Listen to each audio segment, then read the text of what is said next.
6.13 전남도 교육감 선거 예비 후보자에게 듣는다. 오늘은 마지막 순서로 장서궁 예비 후보입니다. 안녕하십니까? 안녕하세요. 네, 후보께서는 중등학교 평교사로 시작해서 전교조 전국위원장까지 역임했습니다. 이번에는 전라남도 교육감에 도전하는 특별한 이유가 있습니까? 예, 37년 평교사, 전교조 전국위원장 그리고 교육시민사회단체 대표를 맡았습니다.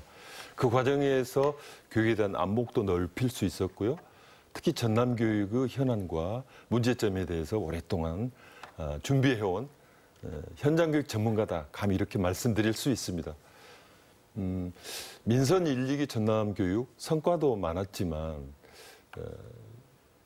너무 실적 중심이다 또는 너무 비민주성이 있었다라고 하는 지적과 비판도 있습니다. 촛불혁명 되면서 전남교육이 변해야 된다라고 하는 도민들의 염원을 담아서 민주진보 전남교육감 추진위원회가 만들어졌고요. 그 과정에서 경선을 통해서 제가 영광스럽게 단일 후보가 됐습니다.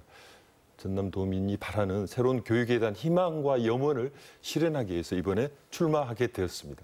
네, 본격적으로 전남 교육에 대한 이야기 나눠보도록 하겠습니다. 전남의 인구가 감소하고 학생 수가 함께 감소하면서 작은 학교 문제가 불거지고 있습니다. 농어촌의 작은 학교 문제 어떻게 해결해야 한다고 보십니까? 초중고 822개 학교 중에서 41% 학교가 학생 수 60명 이하입니다. 그동안에 작은 학교 살리기를 위한 노력이 있어 왔지만 효과가 미미했습니다.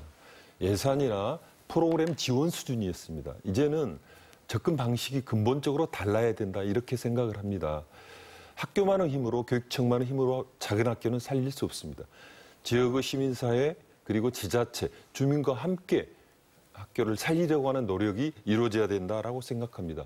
마을교육 공동체 또는 교육협동조합을 지원 육성하고 그리고 작은 학교를 특화시켜서 찾아가는 그러한 작은 학교 이렇게 돼야만이 비전이 있다. 저는 그렇게 보고 있습니다.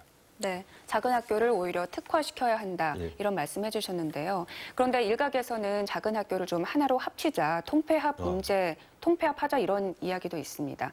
이에 대한 대안으로 거점고 정책이 있는데요. 거점고 정책에 대한 평가는 어떻게 하고 계십니까? 예, 전남에 거점고가 12개가 있습니다. 거점고 만드는 과정에서 15개 학교가 문을 닫았습니다.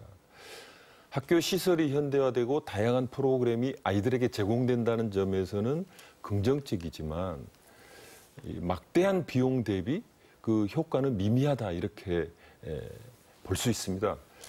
특히 무안이나 한평에서 보듯이 그 추진 과정에서 지역사회의 의견을 폭넓게 수렴하지 않았고요. 또한 거점고가 된 후에도 여러 가지 문제로 청와대 청원을 제기하는 등 후폭풍이 만만치 않다. 저는 그렇게 보고 있습니다. 네, 거점고의 효과는 좀 미미하고 오히려 작은 학교를 살리고 특화시켜야 한다. 그렇습니다. 이런 입장이신 것 같습니다. 네. 그런데 농촌뿐만 아니라 도시 지역에서도 특히 초등학교의 경우에는 원도심 학교의 학생 수 감소 문제가 심각합니다. 네. 원도심 학교를 살리기 위한 대책이 있습니까? 예, 신시가지가 건설되고 혁신도시가 만들어지면서 원도심이 이제 공동화되죠. 나주라든지 목포, 순천이 그렇습니다. 그러다 보니까 학생 수가 줄고 교육 여건이 악화됐습니다. 교육청에서는 이렇게 교육복지 차원에서 일부 지원을 하고 있지만 성과는 미미하다라고 보여집니다. 마침 현재 도심 재생 사업이 이루어지고 있는데 이제 지자체하고 협력해서 원도심 학교를 예를 들면 문화, 예술, 체육, 인문 등으로 이렇게 특화시키면 이렇게 다시 학생들도 찾아오고 그래서 학교도 살고 원도심도 살 수 있지 않을까 이렇게 보고 있습니다. 그렇다면 작은 학교 문제와 같은 선상에서 좀 특화시키고 특성화시켜야 한다. 이런 입장이신가요? 예, 그렇습니다. 예. 네. 그렇다면 이번에는 교사에 대한 질문을 드리겠습니다. 전남의 교육 현장을 살펴보면 농촌, 도시, 섬 등등 그 상황이 참 다양해서 교사를 수급하는 데 어려움이 많은 게 사실입니다. 교사 수급을 좀 원활하게 하고 교사들의 근로 의욕을 높이기 위한 방안 있습니까? 예. 먼저 정주 여건이 미비하기 때문에 교사들이 많이 떠나거든요. 이건 지자체와 협력해서 해결해야 될 문제라고 생각하고요. 저는 그보다 더 중요한 문제로 비민주적이며 관료적인 학교 문화 이걸 지적하지 않을 수 없습니다.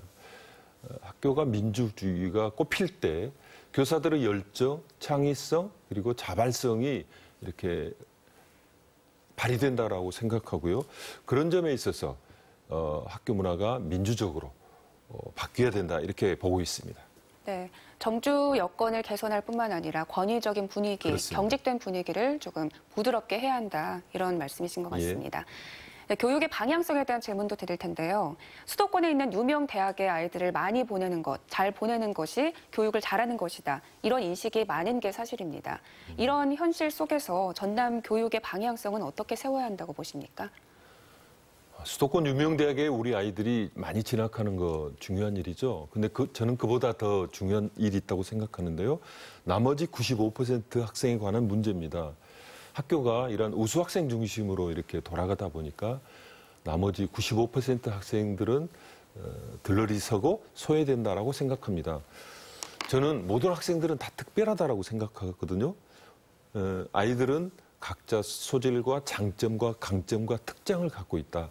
그런데 오늘날 입시 위주의 주입식 교육 때문에 그런 잠재 능력이 이렇게 표현되거나 발휘되지 않았다 이렇게 생각을 하고 이 아이들에게 잠재되어 있는 이 영재성, 잠재 능력을 최대한 끌어내서 이걸 발휘할 수 있도록 수업이 혁신되고 그리고 다양한 체험이 아이들에게 주어져야 된다라고 생각합니다. 저는 소수의 영재가 사회를 끌어간다고 하는 신화는 이미 깨졌다 이렇게 봅니다. 모든 아이들의 수월성을 기르는 그런 교육으로 전환되지 않을까 싶습니다. 네. 그렇다면 이번에는 전남 교육의 핵심 가치를 딱 하나만 꼽으라면 어떤 걸 꼽고 싶으십니까? 한 아이도 포기하지 않는 교육 이렇게 말할 수 있습니다. 소중한 아이를 학부모들께서는 학교에 맡기셨습니다. 기초학력이 부족한 아이들에게 대해서는 1:1 맞춤형 지도를 통해서 기초학력을 책임져야 됩니다. 그리고 심신이 미약한 학생 그리고 부적응 학생들에게 대해서는 그에 상응한 보호와 치유 그리고 돌봄이 이루어져야 된다라고 생각합니다.